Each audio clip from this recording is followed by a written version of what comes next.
TV Informativo. Aqui o Vale se vê.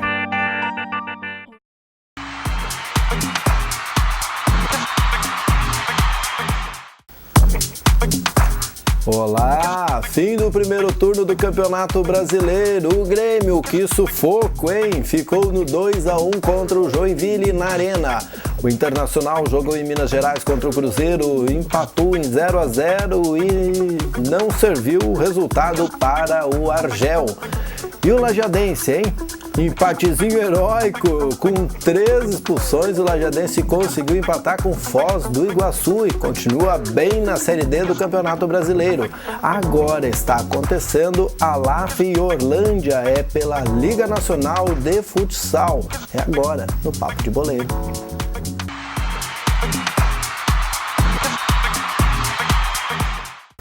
Bom, está acontecendo neste momento, Diogo Botti, lá no Complexo Esportivo da Univate, uma partida de futsal que vai aquecer a noite, Diogo. É verdade, confronto aí direto até pela classificação já, a gente sabe que é muito cedo para falar dessa fase final da segunda etapa da Liga Nacional. O certo é que a LAF tem um difícil compromisso jogando em casa contra o Intel e Orlândia, de equipe paulista, que já contou com o seu elenco com o Falcão, né, uma atual campeã brasileira, tem outros quesitos a mais do time de São Paulo, que é um time fortíssimo aí, e mais uma vez o jogo televisivo, né? O Brasil inteiro vendo o LAF aí, assim como foi na primeira fase também, o jogo contra o Intel e Orlândia, mais um jogo complicado para a LAF jogando em casa, aí, mas a gente tem certeza que o torcedor vai apoiar e a LAF, por que não, buscar mais resultado positivo diante de mais um grande, né? O Corinthians já veio aqui, já caiu, a LAF já foi lá em Guarapuava e bateu o Guarapuava 2 vezes, então, que agora que o Orlândia, lembrando que o primeiro turno foi um empate, 1-1 na primeira fase, e agora na segunda etapa aí da competição, mais um confronto entre as duas equipes. É isso aí, a LAF tentando consolidar também na Liga Nacional, assim como já formalizou na Série Ouro, já está encaminhado. Já está encaminhada a classificação entre os 4 melhores, né? É isso aí, dependendo do resultado de hoje, a LAF então entra entre os classificados, por enquanto não está. Sim, né, sim, exatamente, a LAF ainda está alguns pontos atrás, a gente sabe que o início início não, já está na metade, vamos dizer assim, dessa segunda fase, e qualquer ponto somado aí contra esses times que só tem time graúdo na segunda fase, né? É interessante para buscar, quem sabe, uma classificação inédita. É isso aí. Se você não vai conseguir, o jogo já está acontecendo, então dá tempo ainda, lógico, de acompanhar, mas se você não vai conseguir até lá, é o jogo televisivo, né? Só para atualizar o torcedor aqui, o Orlândia hoje tem 9 pontos, aparece na segunda colocação e a LAF é o 5º com 6 pontos. É isso aí. Dá para encostar aí. Colava, né? Que dá, é a oportunidade. E o Lajadense, hein? O Lajadense foi a Foz do Iguaçu enfrentar o Foz. O primeiro jogo foi tranquilo aqui, uma vitória de 3-0 3-0 aqui no estádio Alveazul. Mas agora, gente, 3 expulsos. Um empatezinho de 2-2 no final do segundo tempo que serviu para... Parecia um jogo contra o Corinthians, né, mano? Tipo, vamos ajudar, né? Acabou dando certo pro Foz, realmente. A gente não sabe a questão do teor da arbitragem, as reclamações sempre existem, mas tu tem um jogo, tu ter 3 expulsos, cara. Dá DVD. É falta de critério, né? Pelo amor de Deus, né? É possível que o time do Foz não tenha feito faltas iguais ou até piores que o time do Lajadense para ter esse critério de avaliação. Mas, resumindo, o cara não tava lá para falar, fica sempre complicado. O certo é que mais um ponto somado no Campeonato Brasileiro da Série D, um ponto importantíssimo, visando a classificação. Lembrando que o Lajadense abre 4 pontos de vantagem para o terceiro colocado, que classificam 2 nessa fase, então isso aí já é um alento aí para a sequência da competição. Lembrando que o Lajadense volta a jogar em casa agora contra o Volta Redonda, né? O Lajadense está atrás somente do São Caetano, que é o top desse grupo, né? Venceu por 5-0. São Caetano tem 12, o Lajadense tem 9 na segunda 10, aliás, na segunda colocação. Isso aí, o São Caetano tem 12, o Lajadense com 10, Volta Redonda com 6 pontos, o Foz com 4 e o Metropolitano com 3. Esse é o próximo, é Volta Redonda. Volta Redonda aqui em Lajado. É isso aí, é a volta. As partidas do Lajadense ainda, Volta Redonda fora, Metropolitano. Aqui em Lajado, Metropolitano fora e São Caetano em casa. É isso aí, vamos devolver os 5. Dá pra pensar com 6 pontos aí, as 2 vitórias em casa, a gente possa encaminhar a sua classificação, né? Possa carimbar aí um passaporte para a próxima fase aí. Que também, assim como a LAF na Liga Nacional, também o brasileiro seria inédito. Uma passagem de fase aí pro Lajadense. Com certeza. E depende muito da tua participação, da tua presença lá no estádio Alveazul. Aqui, pelas Copas Regionais, o Lajadense também empatou, né? Empatou em 2-2 na Copinha, né? Foi na Copa Valmir Louruz, né? Farroupilha, né? Isso aí, lá em Pelotas. Isso aí. Mais um Bragantino que estreou com vitória contra o Internacional nessa competição aí e agora empata. E agora lembrando o torcedor, o jogo do Novo Hamburgo pela outra Copa, a Copa Luiz Fernando Costa, que seria na quarta-feira, ele acabou transferido para quinta, no turno da tarde, contra o Novo Hamburgo lá no Vale dos Sinos. Aí lembrando que a Copa Luiz Fernando Costa são 2 jogos, tipo Copa do Brasil, né? O primeiro jogo lá no Vale dos Sinos. O Lajadense já eliminou o Marau nessas condições. Né? E no primeiro jogo já, não teve nenhum jogo de volta. Isso aí. Fim de semana para terminar o primeiro turno do Campeonato Brasileiro. E o timão, Diogo Botti, inclusive. Diogo Botti.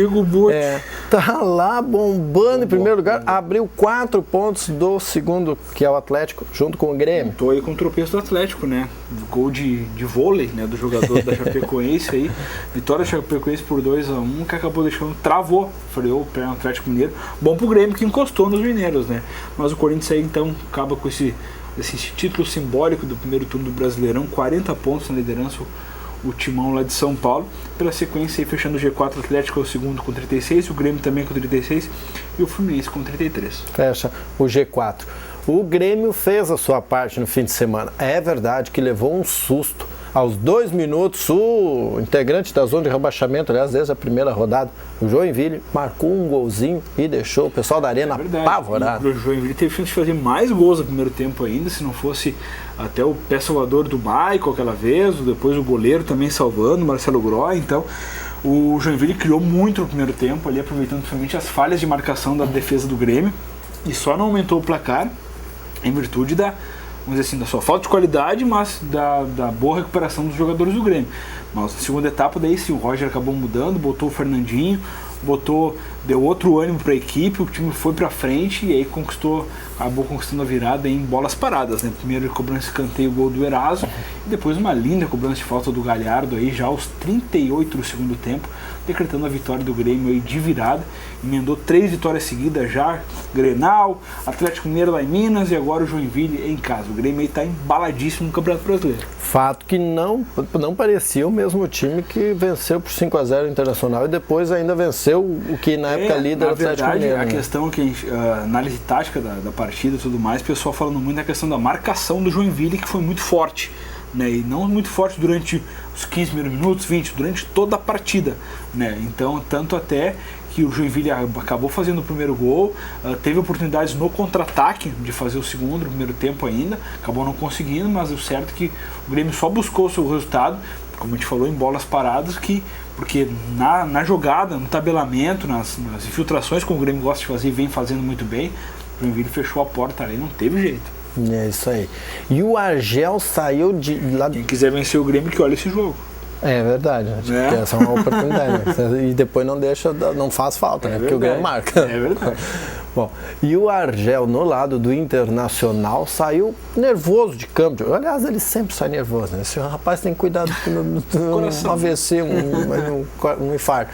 Porque ele ficou nervoso quando perguntaram sobre se um pontinho arrancado fora lá contra o Cruzeiro foi bom. Ele disse, não, eu não comemoro empate. Empate nunca é bom resultado, diz ele, né? Então, realmente, o Inter teve a chance da vitória até nos pés do Vitinho, ainda no primeiro tempo, uma jogada do Sacha, sobra do Valdívia e tudo mais.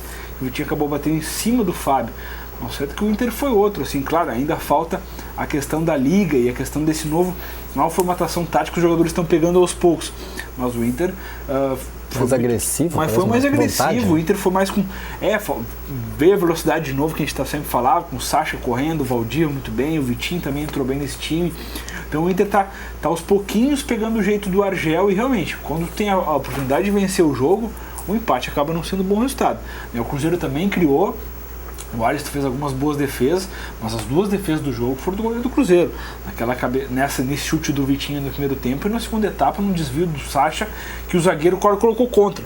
O goleiro teve que buscar no contrapé. Então o Inter teve oportunidades, criou bastante, mas realmente agora faltou a figura do matador ali, para botar a bola na rede e ter um resultado melhor jogando dentro do Mineirão. É isso aí. Com esse resultado do 1-1, o Internacional continua na segunda página da zona de classificação. Ela abre da zona de classificação, é ótimo. Na segunda página da classificação, ele é o 11º colocado, tem 25 pontos. Isso aí. O Inter que abre um pouquinho mais a questão da zona de rebaixamento. Agora são 6 já, né? E pro G4 ele continua um caminho de distância ainda. 33 para 26, para 25, isso dá 8. Boa matemática, né? Não. Claro que dá. Não, 30 e quanto? 33? Ah, tá. Ah, quer me corrigir, rapaz? Olha aí. Eu tava pensando no Grêmio. 8 pontos pro G4 e 6 para zona de rebaixamento. E a 11 do Grêmio, né? E a 11 do Grêmio. Então é isso aí.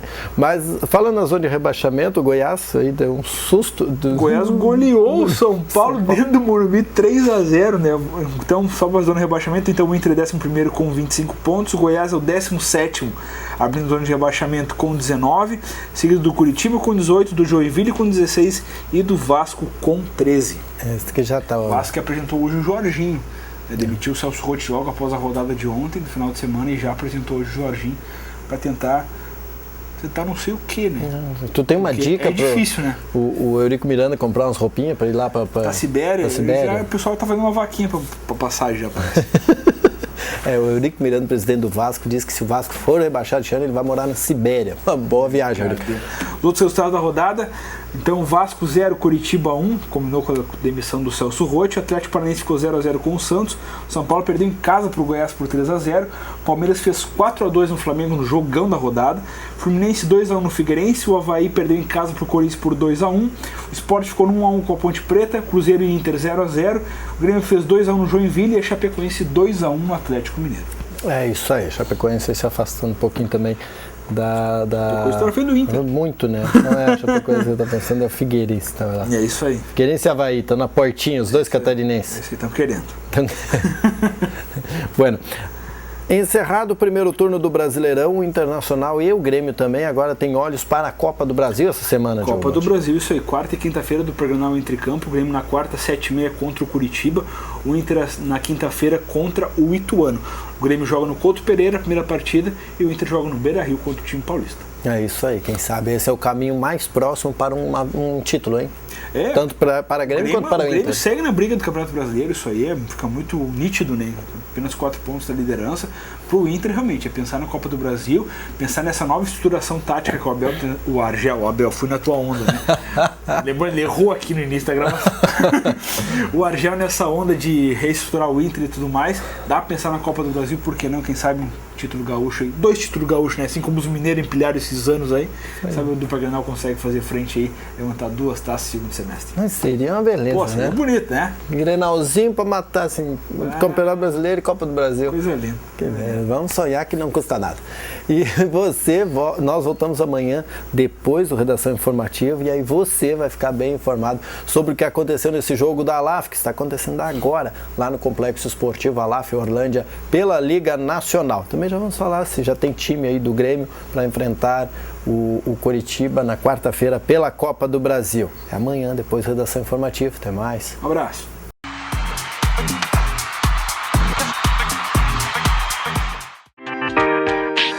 TV Informativo. Aqui o Vale se vê.